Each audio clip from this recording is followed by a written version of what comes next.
For being here and to talk about what a career in infosec means. Fun fact about my friend is that we both rock the BlackBerry. Any other BlackBerry users in this room? Diehards. Woo! Oh yeah, too. Right on. We maybe get a group photo later on. So he's also left lots of time at the end of the presentation for questions and answers. So enjoy and a warm welcome to Thomas. Thank you. We'll let the soundboard figure that out. That's beyond me. All right. Welcome to my presentation. I think it's pretty cool. I had a lot of fun putting it together because I used to be in your seat. It's called Prepping for a Career in InfoSec. So a little bit about me.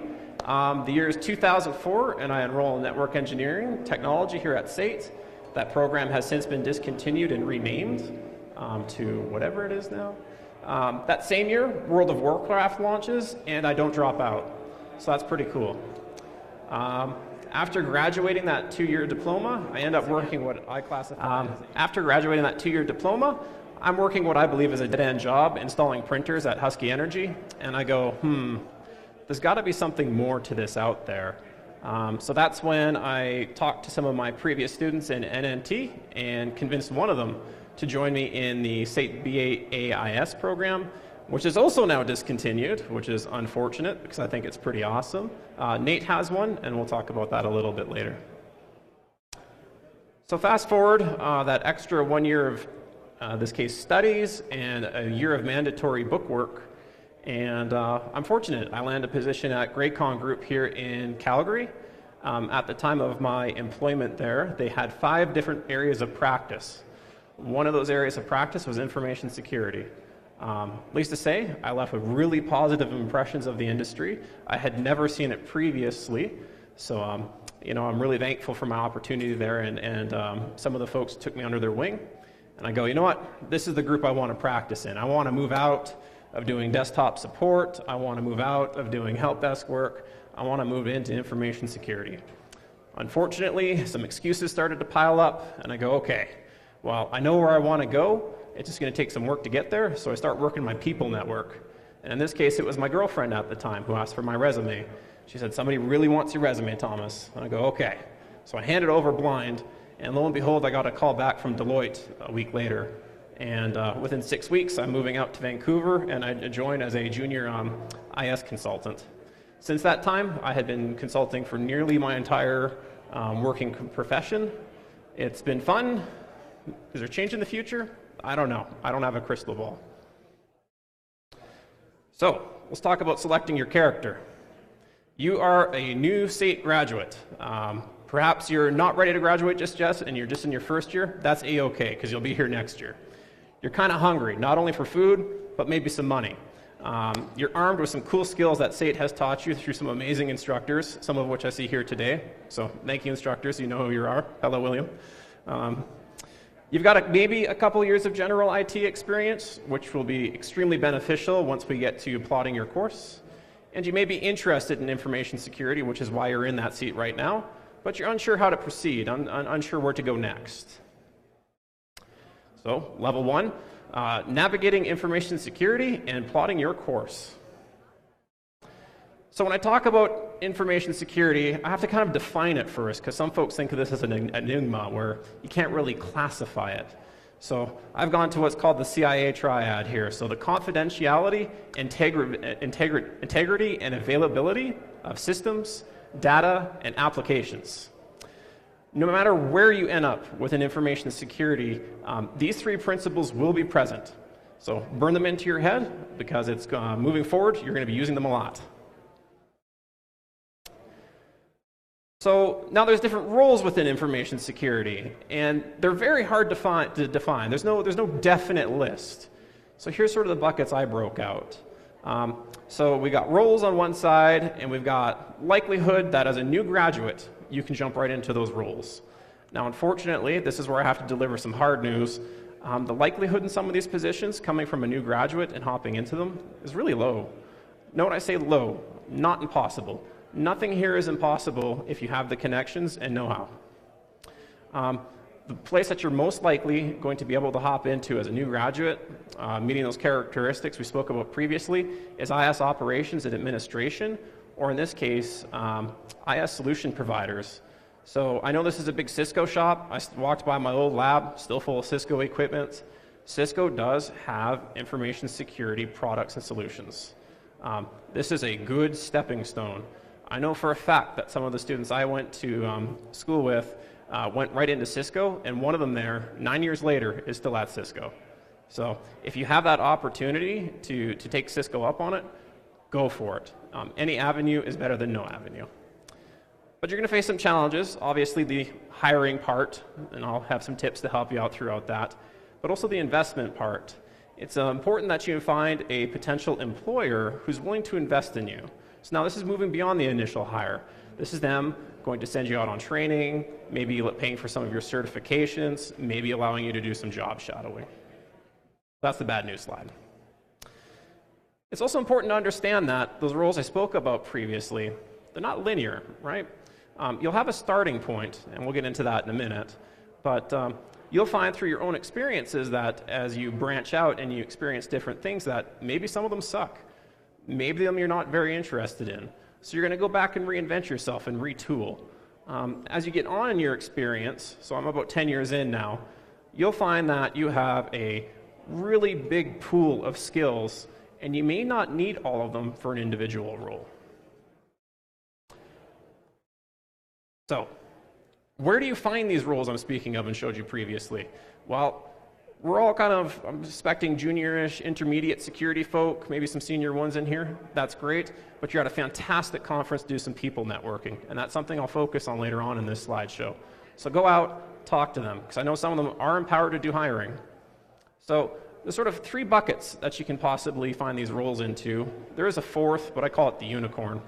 So full-time for an organization. So in this case, think of yourself embedded in a team working for a company like WestJet, the city of Calgary, ATCO, ATB, or in some cases solution providers such as Cisco or Palo Alto. There's also full-time for organizations that consult. So there's consulting organizations out there that charge you out by the hour, you go out onto an environment, and you tell people what to do. Or maybe you do it for them, or maybe it's a mix of both. So in this case, the big 4, so the consulting firms, the Hirschevek Group, Longview Systems, Graycon IT, that's where I started, etc. There's a 3rd category, and that's placement firms. In this case, they may have in their back pocket some full-time roles or some contract positions. There is some inherent risk to taking contract positions. I'll leave it up to you if you want to pursue that route or not, knowing that it's going to be temporary. So example companies like that is going to be SI Systems, Tech Systems, Procom. And then there's the 4th category, which I call the unicorn, and that's internship programs. I was fortunate in high school to have an opportunity to take an internship at the city of Calgary working on desktop support, and that's how I got my boot hours. Doesn't mean that they're not out here. It means that they may not just be in Calgary at this point in time, so be willing to travel abroad and seek out those unicorn positions. If I had to go back and do it all over again, I wouldn't really change a thing, and that is I would look for a company that has a large enough IT operation where I can go sample the buffet. And what I mean by that is I can go out, talk to some of my coworkers, go and job shadow them for a little bit, maybe talk to my manager and get some permission to temporarily work over in their area, and truly find out what interests you, because information security is diverse. So a typical course I've seen out there is this, and a little bit of bad news, yes, you're going to have to do some grunt work at the start, and what I mean by that is the desktop side, in this case the printer support, whatever it might be. Get that experience, although you may be beyond it skill set wise. So you've done that, so now you're going to start to specialize maybe in systems administration. You're now the network administrator, or you're part of the Windows team, or you're part of the virtualization team. Cool. Do your boot time there as well. But while you're there, prepare yourself for the next step. Start to plant the seeds in your employer's head that, you know what, I want to go into information security. So the next step would be, in this case, security operations. These will be called different sorts of positions, such as analyst-like positions on LinkedIn or Indeed. They exist, and they do hire juniors, and I do have clippings of an example posting that's active right now. to prove what I'm talking about isn't bullshit. So you do your 2 or 3 years of, in this case, information security operations, administration. You're sampling out different information security practices. Now we call it the winner's circle. You get to elevate yourself to whatever practice you really want to specialize in. There's a lot of dots there because there's a lot of roles. Again, I try to define them in those little buckets, but there's a lot of specializations that you can get into. You want to be at the winner's circle, and I think you can get there within 5 years. Tip of the day is once you hit SecOps, or even when you're in your system admin years, start to take a look at where your passion lies. I'm now 10 years into this, and I'm finding my passion lies somewhere not anything to do with network engineering like I did, right? The sooner you know where your passion lies, you then know where to set your goals, expectations, and tune your skill set. Speaking of skill set, level 2.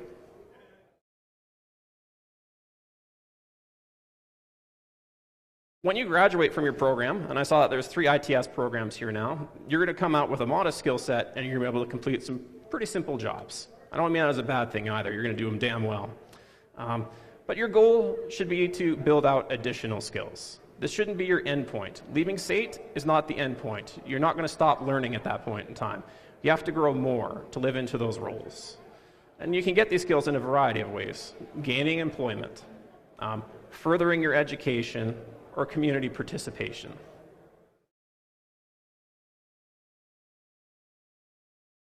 On the education front, I was lucky to have the opportunity to take SAIT's BAI program, which again, unfortunately, no longer exists. I did double check last night. NATE does. So this is if you're looking to take on an extra year of schooling plus a mandatory paid internship, and they will help you place. So you don't have to be out on your own in this case. However, you folks have the lucky opportunity of taking advantage of SAIT's information security program. This is something that didn't exist when I was on campus. So check it out. It may be something you want to consider if you're willing to be a student a little bit longer. But there's also what I call freemium offerings through online post-secondaries. So Coursera, in this case, has information security courses that you can take individually, sometimes free of charge. Maybe you want a certificate of completion. The most expensive course I've seen is $500. That's not bad. Last, certification training books. Books are, they're not free, but they're not super expensive either, unless you dive down on the deep web and get them for free. But anyways, that's besides the point. Books, you can do some manual reading as well. So employment has a high level category. That's just common sense. But I have to stress, take advantage of training opportunities if you get offered them. At my previous employer, what would happen is a vendor would come on board. We've just partnered with this brand new information security solution vendor, and they offer free training, and nobody would take them up on it. Right? Lost opportunity. If your employer is willing to pay for certifications, do them. It's free. Invest your time. Maybe they'll even pay you to take time out of your workday to go and do the training. Request an employment plan. And what I mean by that is some human resources departments are invested in your personal growth at that employment site. In that case, make your goals known. Hey, I'm here doing help desk. I took a look at the information security group. I got to talk to the folks there. I really want to go that direction. What do I have to do to get there? So make your intentions clear. Nobody can read your mind. Community. This is a sort of an understated fact, but you're all part of a community here now. You're at Calgary BSides. This is the second year running. I saw the registration list, and we're talking hundreds of attendees. Go and meet these folks. You can learn from them by seeking a mentor. Some folks would actually really like to have juniors or associates or fresh students and take them under their wing and teach them what they know. You have to invest time, but not necessarily money. So if your budget's strapped, it's a pretty good idea. That job posting I spoke about previously, here's an example of what I'd classify as a junior SecOps position. And unfortunately, it's kind of squishy on the board. I'll have to make it bigger next time I do this slideshow. They've given you a cheat sheet as to what skills you need to have. They just specifically call it the skills category. Something you can do is when you leave SAIT, when you graduate, pull up your skills, write them all down. Go to the job postings, take a look at those. Check off the ones you have, and that you can provide them some sort of assurance that you actually have them, such as example work.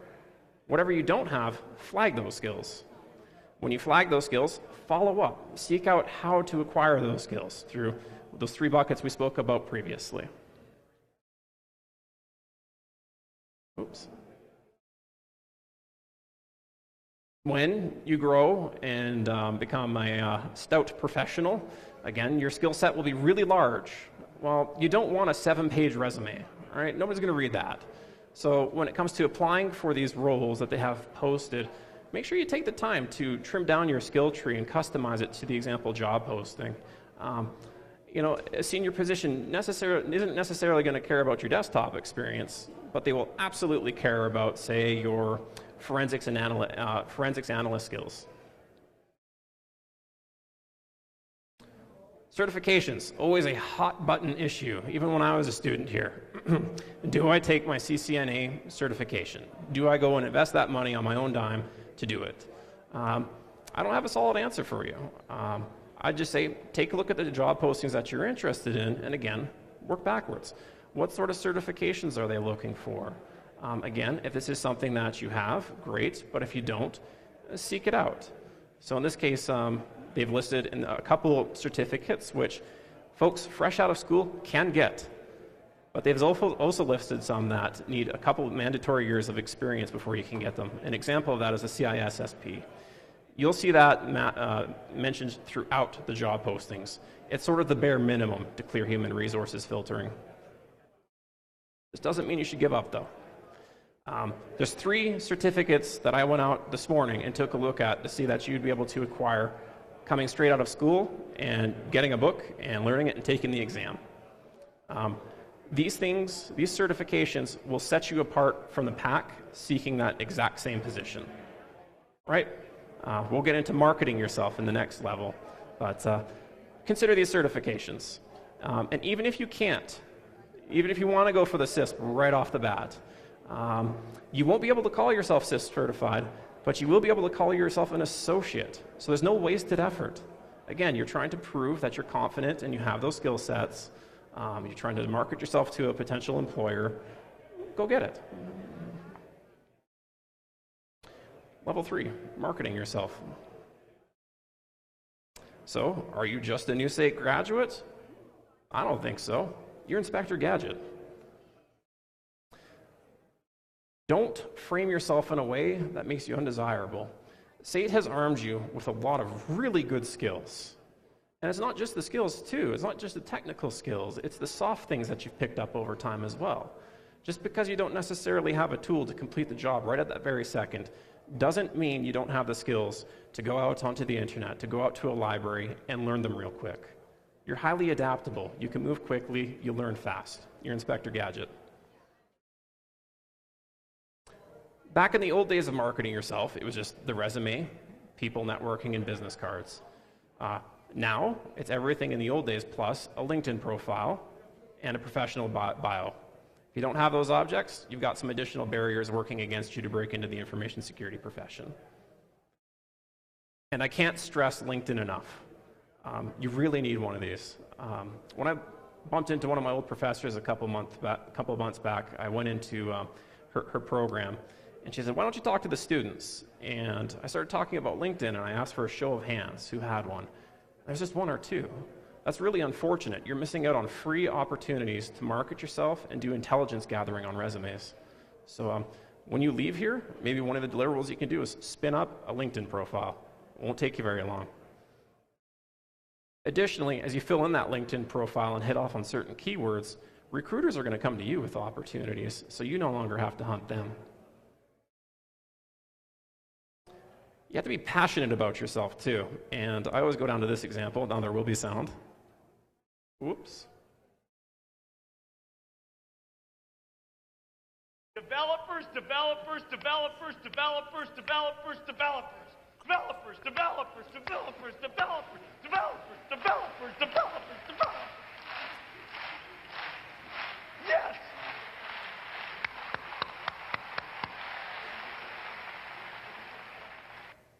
So So why am I showing you Steve going nuts in front of a Microsoft crowd back in the old days?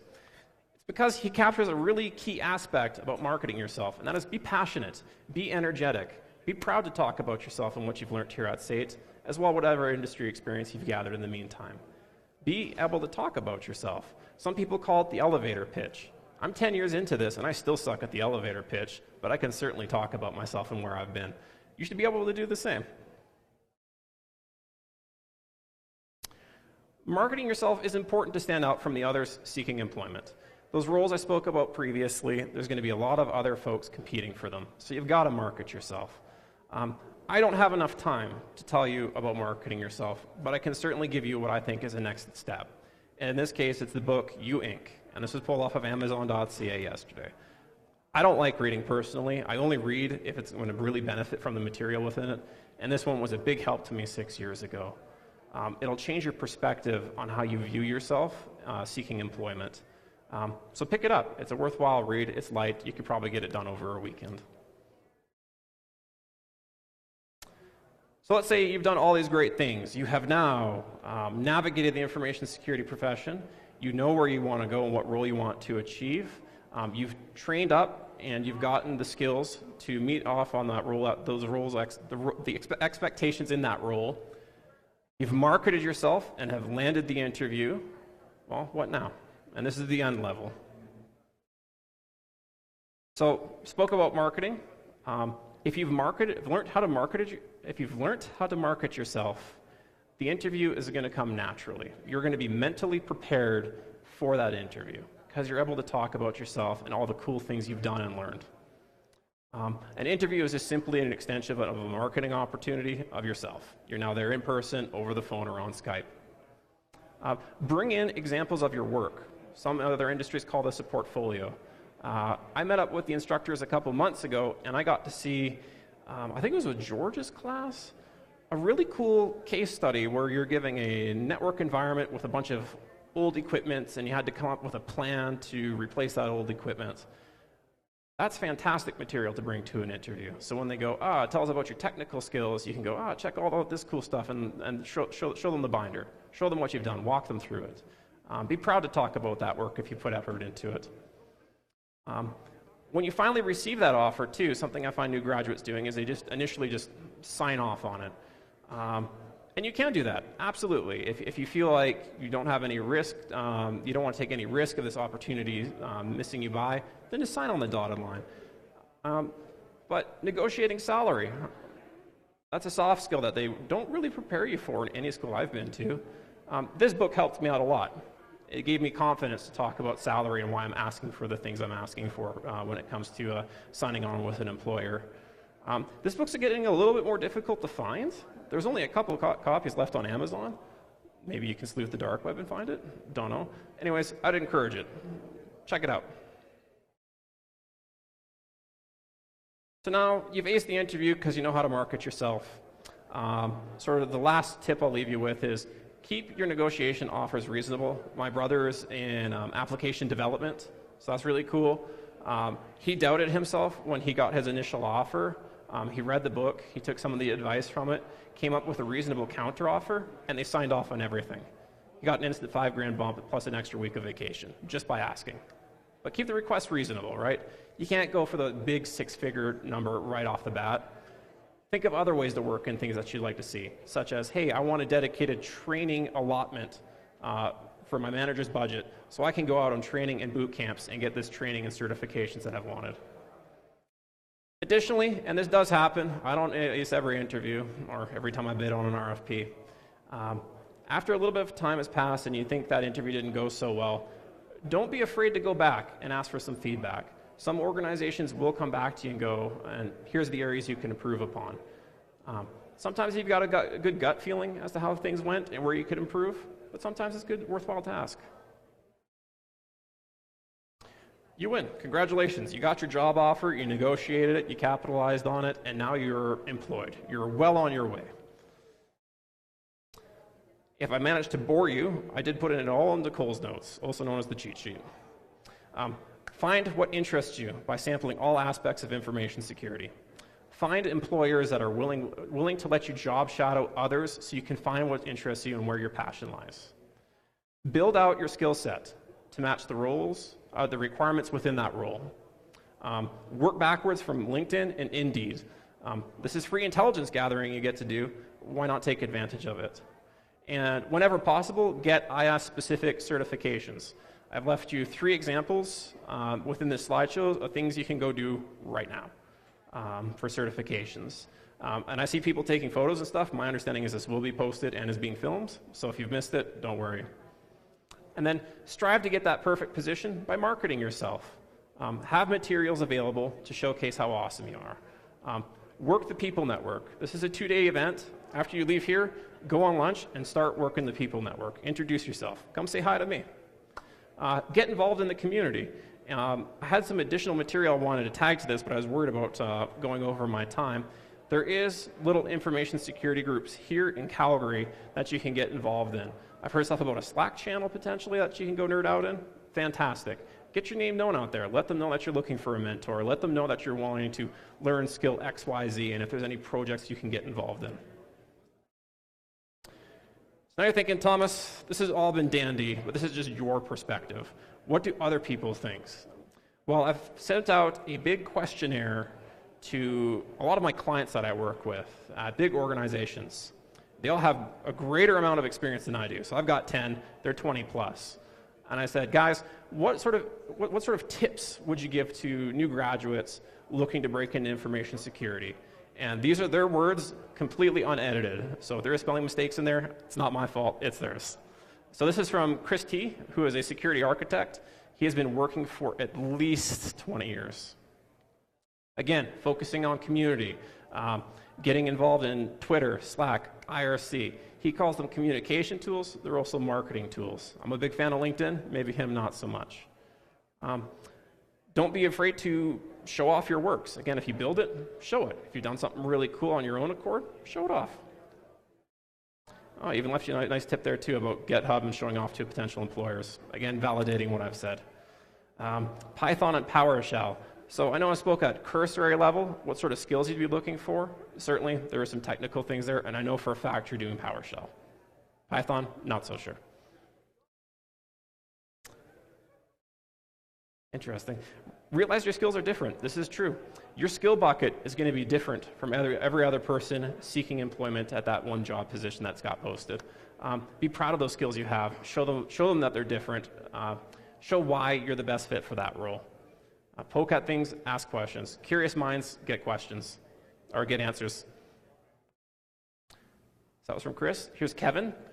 He's an IT risk and compliance manager. I know we spoke a lot about security operations and administration.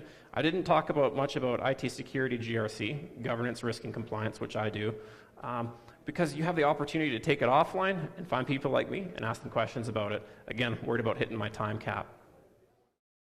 So he's a manager. He's actually in a quite high up position. And in this case, he goes, good risk managers need good technologists. Working together equals security success. So a lot of folks will always envision themselves reporting up to a big boss man or lady, but there's not a lot of two-way communication going on. I personally don't like working in organizations like that. Your team, your objective is to secure the environment, whatever that environment has deemed critical or in this case confidential to that organization's operation. You're there to secure it, work as a team. Be able to communicate, in this case, technical items to non-technical audiences. You're all leaving here with a technical skill set. I did too. And for the first couple of years, I struggled to communicate my work to folks who may not necessarily have that same background. So you have to be able to translate the message, relate things to them. So when I spoke about the CIA triad, you can apply it to something like your phone. You've got a password on it because you don't want people to see the material on it, right? You're backing that phone up because you want it to be available, and in case something happens to it, you want that data to be unaltered. So you can relate, be able to translate. Keep aware of what's happening in the industry. And so in this case, he's given a couple good free deliverables. He follows some information security Twitter feeds. Krebs on Security, KREBS, one of my favorites. In this case, he also does podcasts, Sans Daily Internet Storm, free. Be a collector. Oh gosh, I remember his collection. Ooh, that's gross. He's got a lot of old school stacked printed papers. Again, you can borrow some of the ideas from those things. You can learn from them. Maybe you can go, hey, this is a skill I'd really like to get into after I read this white paper. It kind of interests me. Keep learning and reading. Again, stressing the fact that just because you're done your 2 years here at SAIT doesn't mean that's when the learning stops. Debbie, she's from Calgary here. She's got a couple years more experience than me. She's in a team lead position at a large organization here. I believe she leads somewhere in the realm of 10 people. So she had a lot to say. So she's really passionate about this. She's got 3 slides. Balance your skill set, right? So I go work backwards from a posted position and fill in the voids. In this case, she brings up a very good point, and that is balance that skill set too.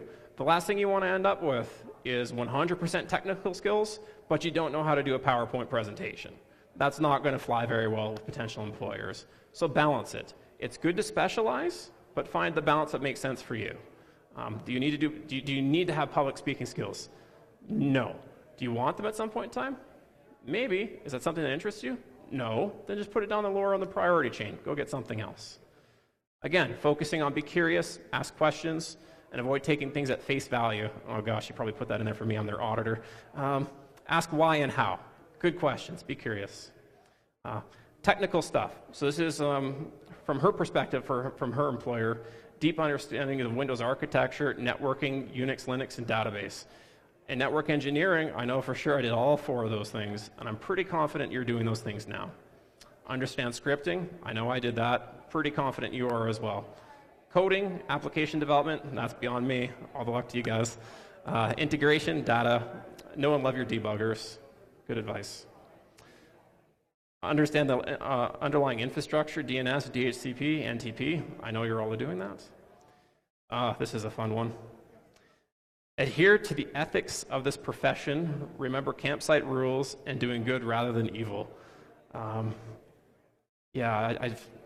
just going to skip over that. There are places for less technical security professionals. I no longer consider myself a technical security professional. Back in the old days when I was working at Deloitte, absolutely. I was doing penetration testing and a secure application review. I no longer do that. I've moved on to governance, risk, and compliance. But it doesn't mean I've forgotten those things. I keep them in mind because they make me all the better information security professional. Understand the mission of the business and what you're out there to do, what you're actively trying to secure. This will help you during a job interview as well. They'll most likely add, well, what do you know about this company? Well, you should be able to answer that and come up with ideas or brainstorm as to what their next question is going to be about securing that sort of thing. Be able to communicate with business leaders. Again, you got a bunch of technical skills. Be able to communicate those to non-technical audience. Be able to calculate costs and benefits. There's not unlimited pools of money for this activity, especially in Alberta right now. A lot of my clients are facing challenges when it comes to budget. So if you're going to go in there with a bunch of loaded ideas of buy all the security solutions that ever existed and we're going to do this thing, you're going to have to prioritize based on the potential benefit of those. Understand and appreciate strategy. Yeah, this got me caught up in the first couple of years myself because I wanted to go do everything right this second. Sadly, that doesn't always work. So you may have to take a back seat and comb back your expectations before you go all gung-ho. Be able to teach others. Public speaking is an essential skill. Perfect. This is me giving back to the community. That's enabled my success. Maybe in 10 years' time, I'll be sitting down on this seat and one of you will be up here presenting, giving back. In life, this is sage advice. We always think of ourselves as professionals, and I'm just going to let my personal life just completely lapse. Work-life balance is extremely important, and I still struggle with it to this day. Find other interests that are completely opposite to what your security job is. That makes sense. You can eat, breathe, and live this thing for a certain amount of time before it starts to kill you. Take care of the basics, eat, sleep well, exercise, practice mindfulness, and develop good habits. Your future 45-year-old self will thank you. If you knew this lady, you'd be laughing right now. Sorry, bit of an insider. All very good advice. I know your students. I didn't sleep very well. I certainly didn't eat very well. I was much heavier back in the day. Exercise, probably good advice, but I'll just stick to drinking coffee. And practice mindfulness. Perfect. Mental wellness is good. Set SMART goals every 5 years.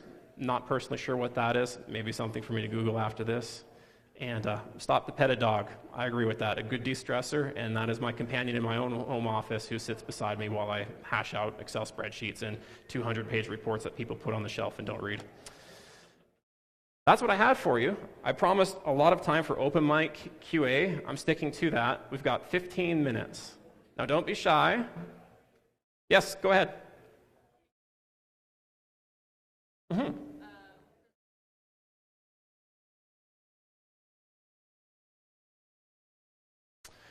So these are the words that you would use then to describe your skills. So you just don't have to, like, I wouldn't just put like Windows administration, period, and leave it at that. I'd put firm grasp or working understanding to describe what level of maturity you're at.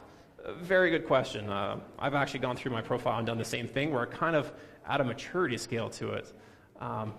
If you could come up with a complete list, but what you'll find is then when you get that interview and they go, well, what level of are you comfortable with this to an expert extent? And you'll be like, well, maybe not so much. So yeah, use some words around it. You set the definition to what you consider highly advanced and maybe areas you could use improvement on. Good question. Go ahead.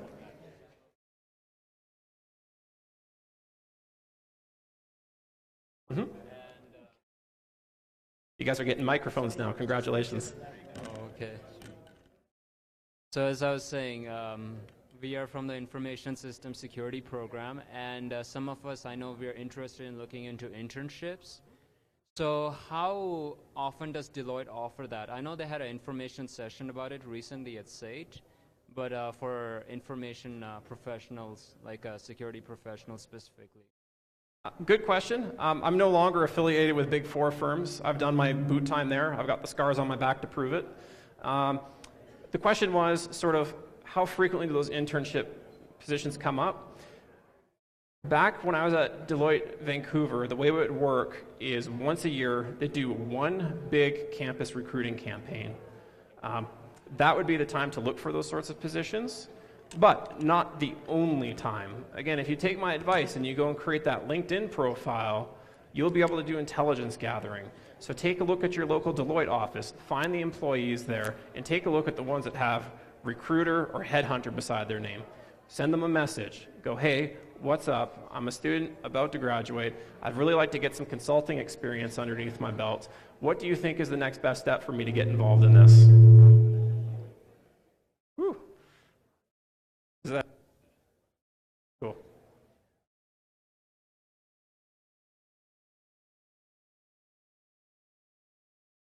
Oh, one more question back. So just going back to training, if you go to Google and put in Calgary Library Training, they will bring you to a page, the very first link. You get, as part of your free Calgary Public Library card, access to lynda.com, access to all of the various training courses. Save yourself the thousands of dollars. You're getting them for free. It's already your tax money. Just do it. So I'm going to repeat that because that was a really good message. Now, that's my friend Tyler, also an ex-graduate here. Hey, Tyler. He said, go take advantage of the free library subscription, and then they send you a link to another site. Library and sign up. Go to Google, put in Calgary Public Library Training. The very first link is, here is how you log into lynda.com. Here's how you log into Rosetta Stone. You want to start working for the Canadian government? Learn French. Perfect. Good advice there, too. Free books, legitimately. I know I've got a bookshelf filled with a lot of expensive paperwork that you just read once and then it sits there. I don't need to lecture you guys. I'm sure they made you buy all the CCNA and CCNP books. Next question?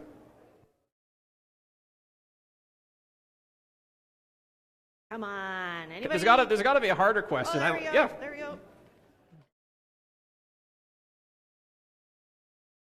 On resumes, can you put online courses that you've taken? Good question. It was, if you decide to take advantage of some of those freemium courses, can you put it on your resume? Absolutely. Yeah, right on. I don't see why you wouldn't want to do that. I just signed up for a course myself, and I'm going to put it on my resume. It's dealing with cryptography and cryptocurrency. It's a free course. All in all, no certificate completion at the end, but it's something I'm going to add to my resume after I'm done with it because truly, I think the industry is going to go wild ways in regards to commerce. Great question. One last thing to add for resumes. Metrics are key. Windows System Administrator, 10 machines versus Windows System Administrator, 10,000 machines. Very big difference. When and where possible, put metrics into your resume. So what he's saying there is put metrics. Did I hear that correctly? Cool. Put metrics into your resume. I guess that would make sense because I'd have to, if I did network engineering again and put that into my resume, I'd have to put a little caveat in 2004. things have progressed since then. Else? Go. I just finished my SATE network technician, so right now I'm doing an internship. I just want to ask you because currently I have CCNA and CCNA security. So most of the companies, they look for CISSP. And I think it's, they need to start looking for GSEC because CISSP is more of a managerial. And in my opinion, like, I'm just starting out, so my thoughts are, even if you're not in information security, if you're serious about yourself, then you can get CISSP, but it doesn't really like verify your technical skill. So do you think it's, I think GSEC doesn't have any work experience required, so what are your thoughts about GSEC versus CISSP? Oh man, you've hit on a political hot point for professionals about the CISP. There's a lot of debate about it, right?